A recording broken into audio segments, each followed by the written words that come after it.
మాట చెప్పిండు ముఖ్యమంత్రి గారు అంటే ఆ వ్యక్తి విలేకరు అడిగిండు, ఏమైనా మీరు మహిళలకు డబ్బులు ఇస్తామంటారు, రైతులకు ఇస్తామంటారు, ఉద్యోగాలు ఇస్తామంటారు, ఇవన్నీ చెప్పొచ్చిండ్రు, ఇన్ని సంక్షేమ పథకాలు చేపడతామని చెప్పొచ్చిరు కదా, మరి మీరు ఎందుకు ఇస్తలేరు మహిళలకు 2500 అని అడిగితే అది తప్పించుకోవడానికి అప్పటికప్పుడు బయటపడడానికి ఏం చెప్తాడంటే 500 కోట్ల కన్నా ఎక్కువ ఖర్చు పెట్టడం నా దగ్గర డబ్బులు లేవు, మా రాష్ట్రం బాగలేదు, మా రాష్ట్రం ఫైనాన్షియల్ సిచ్యువేషన్ బాగాలేదని చెప్పారు. ఇంతకన్నా దౌర్భాగ్యం ఉంటుందా? నీకు నికరంగా ఆదాయం 12,000 కోట్లు వస్తున్నాయి, 18,800 కోట్లలో 6,000 ఖర్చు పెట్టగా 12,000 కోట్లు మిగులుతున్నాయి, 3,000 కోట్లు ఆల్రెడీ మీరు స్పెండ్ చేస్తున్నారని ఆర్బీఐ లెక్కలు చెప్తుంది. ఇంత దౌర్భాగ్యం ఏందని చెప్పి నేను ముఖ్యమంత్రి గారిని నేను ప్రశ్నిస్తా ఉన్నా. దరిద్రం అనేటటువంటిది మన ఆలోచనలనే ఉంటుంది, తెలంగాణ రాష్ట్రంలో లేదు. తెలంగాణ రాష్ట్రాన్ని కేసీఆర్ గారు ఒక స్థాయి వరకు తీసుకొచ్చి నిలబెట్టిండ్రు. ఇప్పుడు దాన్ని మొత్తం పడగొట్టాలి, అదేం బాగలేదని చెప్పాలనే ప్రయత్నంలో మన సొంత రాష్ట్రాన్ని అవమానిస్తున్నటువంటి ముఖ్యమంత్రి గారి వైఖరిని ఈ సందర్భంగా నేను తీవ్రంగా ఖండిస్తూ ఉన్నాను. అదేవిధంగా తెలంగాణ రాష్ట్ర ప్రజలకు మరొక ముఖ్యమైన విషయం చెప్పాలి. ఈ నిన్నటితోని 7వ తారీఖుతోని 15 నెలలు అయింది ఈ కాంగ్రెస్ ప్రభుత్వం అధికారంలోకి వచ్చి. ఈ రోజుతోని వీరు తీసుకొచ్చిన అప్పు, ఈ 15 నెలలలో వీరు తీసుకొచ్చినటువంటి అప్పు అక్షరాల 1,50,000 కోట్ల రూపాయల అప్పు తీసుకొని వచ్చారు. 15 నెలలలో 1,50,000 కోట్ల అప్పు అంటే ఆ అప్పు మామూలుగా తీసుకురాలే. 2024 నవంబర్ 30 నుంచి మొదలు పెడితే ఇప్పటి వరకు ఈ రోజు వరకు తీసుకున్నటువంటి అప్పు మొత్తం 1,52,918 కోట్ల రూపాయలు కరెక్ట్గా చెప్పాలంటే. అంటే నెలకు దాదాపుగా 10,000 కోట్ల రూపాయలు అప్పు తీసుకొస్తున్నారు మీరు. మరి 10,000 కోట్ల రూపాయలు ఏడిపోయినట్టు?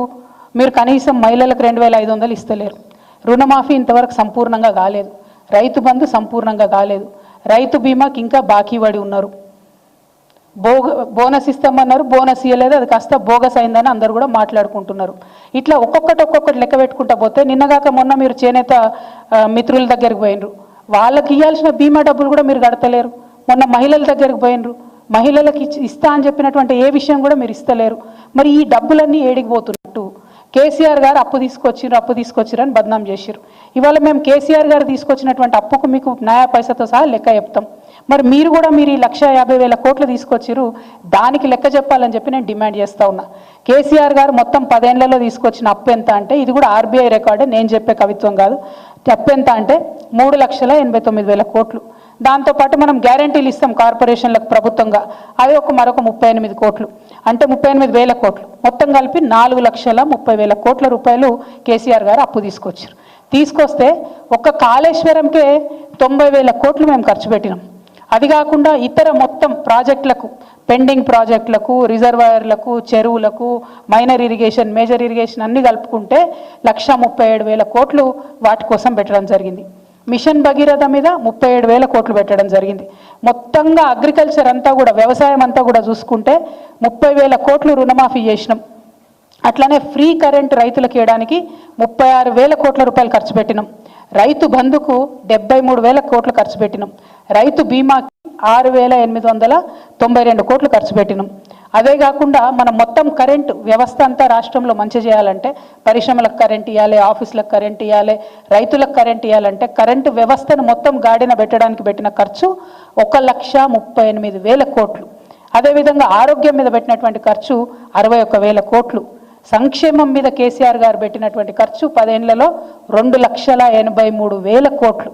అంతేకాకుండా ప్రతి గింజ, చివరికంట ప్రతి గింజ ధాన్యం కొంటే కేసీఆర్ గారు రైతులకు అకౌంట్లకు డైరెక్ట్ వేసినటువంటి డబ్బులు 1,34,000 కోట్లు. అంటే మేము తీసుకొచ్చిన అప్పు 4,30,000 కోట్లు అయితే మేము సృష్టించినటువంటి సంపద 50 లక్షల కోట్ల పైచిలుకుంది. ఇప్పుడు నేను చెప్పినటువంటి లెక్క దాదాపు 7-8 లక్షల కోట్లు డైరెక్ట్ చెప్పే లెక్క. ఇండైరెక్ట్గా వచ్చింది, సాధించినటువంటి ప్రగతి, ఇంకా అనేకమైనటువంటి ఇండికేటర్స్, అనేకమైన రిపోర్ట్స్ ఉన్నాయి. వాటన్నిటి ప్రకారం కేసీఆర్ గారు తీసుకొచ్చిన అప్పు 4,30,000 కోట్లు అయితే సృష్టించినటువంటి సంపద 50 లక్షల కోట్లు. అంతేకాకుండా ఇవాళ ఒక మాట ఉంటుంది, జనరల్గా ఏదైనా వ్యవస్థ, ఇల్లు, ప్రభుత్వం, రాష్ట్రం, దేశం ఏది నడిపినా కూడా మనం తీసుకొచ్చినటువంటి అప్పు ఎంత ఉంది, దాని నుంచి మనం సృష్టించినటువంటి సంపద ఎంత ఉందనే పారామీటర్ ఉంటుంది. అంటే మనం తీసుకొచ్చినటువంటి అప్పుతోని మనం ప్రాపర్గా ఇన్కమ్ జనరేట్ చేసుకుంటూ అప్పు కట్టుకుంటూ పోతే మనకు తగ్గుతూ ఉంటుంది. ఏంటిదంటే దాన్ని ఒక మాట సాంకేతికంగా ఉంటుంది, కానీ ఇది ఖచ్చితంగా తెలవాలి విద్యార్థులకు, మేధావులకు అని చెప్తా ఉన్నా. ఇంట్రెస్ట్ పేమెంట్ పర్సంటేజ్ ఏదైతే మన రాష్ట్రంలో వచ్చే ఆదాయంతో ఇంట్రెస్ట్ పేమెంట్ పర్సంటేజ్ పర్సెంటేజ్ ఏదైతే ఉంటుందో అది రాష్ట్రం వచ్చేటప్పటికి తెలంగాణ రాష్ట్రం వచ్చేటప్పటికి 21.64 అంటే 21.64%